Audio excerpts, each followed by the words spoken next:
Discussion topic अछि तीनटा part रे जदि भाबिबा सर्वप्रथम आम माने मेडिकल प्रोफेशनल आम मानकर जीवन में कौन प्रश्न अछि कौन असुविधा होछि आम मानकर द्वितीय कथा जदि भाबिबा आम मान को लिविंग आइडियल दरकार जने आदर्श दरकार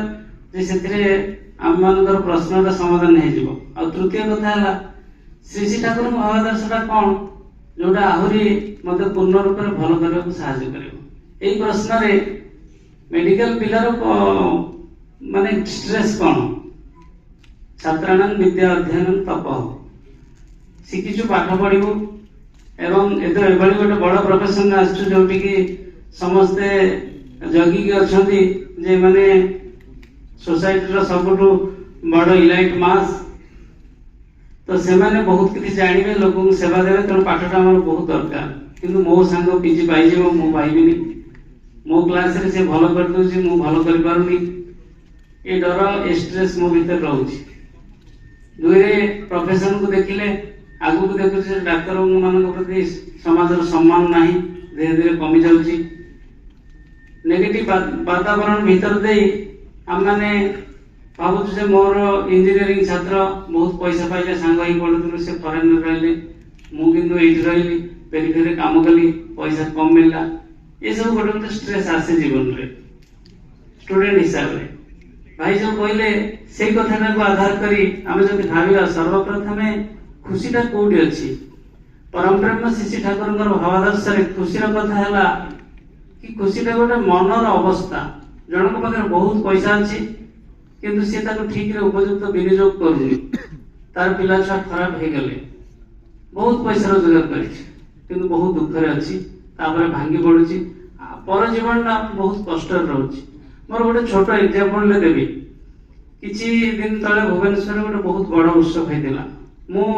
महाराज कृष्णचंद्र गजपति एमकेसी कॉलेज रा स्टूडेंट तापर बनारस यूनिवर्सिटी रे निरसुदेव रे मोर सुपरवाइजेशन करिछि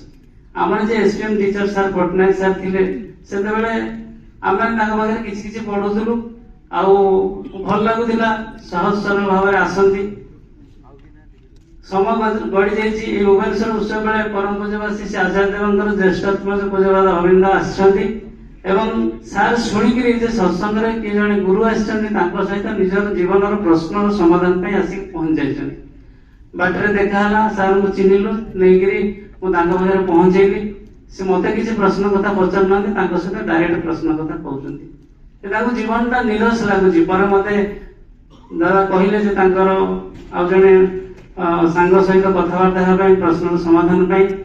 जीवन टा निरस लगुच एत कथा कही सारा जीवन टा उपभोग करने भल लगुनि बहुत कष्ट लगुच अवस्था से पाखक आसी कहबार उद्देश्य जोटा श्री ठाकुर कहले मनर अवस्थाटा ही मनीष को सुख शांति दिए मनटा जदि भल रहे एवं बसीचे ये मन भल लगुच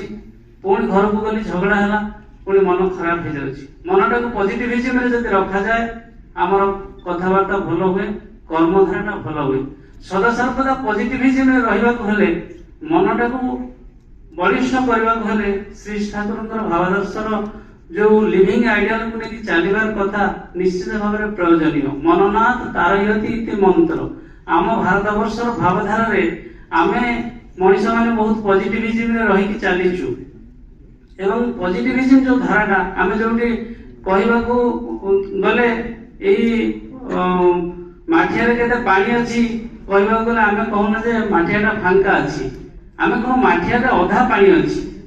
केबे कहूना जे माठिया पानी नाही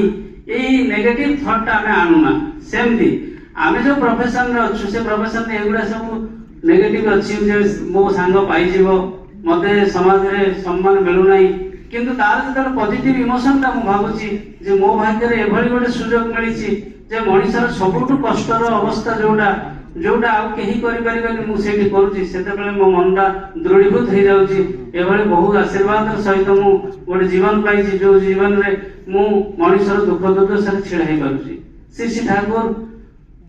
एमबीबीएस स्टूडेंट हिसाब रे तांको पदर बहुत लोगों को सेवा दउथिले कह जाउतला आश्रम रे केही लोक मरु नथिले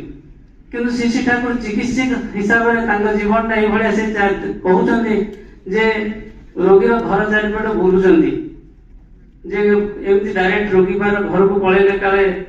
ତାର କିଛି ଅସୁବିଧା ହବ, ତ କୌଣସି ଲୋକ ଦେଖା ହେଇଗଲେ ତାକୁ ପଚାରିବେ ସେ କେମିତି ଅଛି, ସେ ରୋଗଟା ଭଲ ହେଲା କି ନାହିଁ, ଔଷଧଟା କାମ କଲା କି ନାହିଁ। ତ ସେମିତିଆ ଜଣେ ରୋଗୀର ଚିକିତ୍ସକ ମୁଁ ହେଇପାରୁଛି ତ? ଜୀବନ୍ତ ଆଦର୍ଶ ଏଇଭଳି ଭାବେ ଆମକୁ ଶିଖେଇ ଦିଅନ୍ତି ଯେ ପ୍ରକୃତରେ ଏଇ ଯୋଉ ଇମୋସନ ନେଇକି ମୁଁ ଏଇ ଯୋଉ ପ୍ରଫେସନ ଭିତରେ ବସିଛି, ସେ ପଜିଟିଭିଟା ସେ ଥଟ୍ସଟା ମୋ ଭିତରେ ଥାଉ, ତାକୁ ନେଇକି ଯେତେ ନେଗେଟିଭ କଥା ଆସୁଛି ମୁଁ ତାକୁ କ୍ରସ୍ ଓଭର କରିକି ଆଗକୁ ଯିବି। ମନଟାକୁ ବଳିଷ୍ଠ କରିବାକୁ ହେଲେ, ମନକୁ ପଜିଟିଭିଜମ ଭିତରେ ରଖିବାକୁ ହେଲେ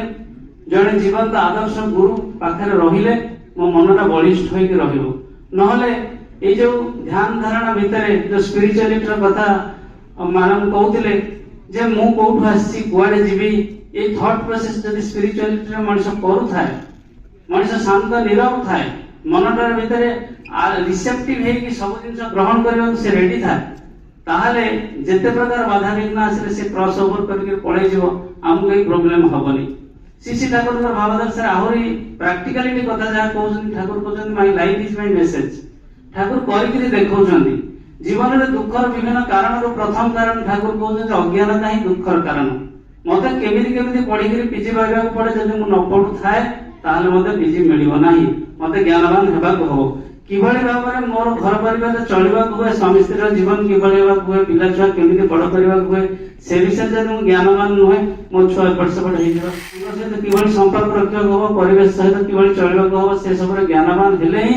ଜ୍ଞାନ ମଣିଷକୁ ଶାନ୍ତ କରେ, ଅଜ୍ଞାନତା ଉଦ୍ବିଗ୍ନ କରେ ଠାକୁରଙ୍କର କଥା। ସେଥିପାଇଁ ମତେ ଜ୍ଞାନବାନ ହେବାକୁ ହବ, ମତେ ପଢିବାକୁ ହବ, ତାହେଲେ ତ ମୁଁ ଖୁସିରେ ରହିବି। ମୋର ଯୋଉ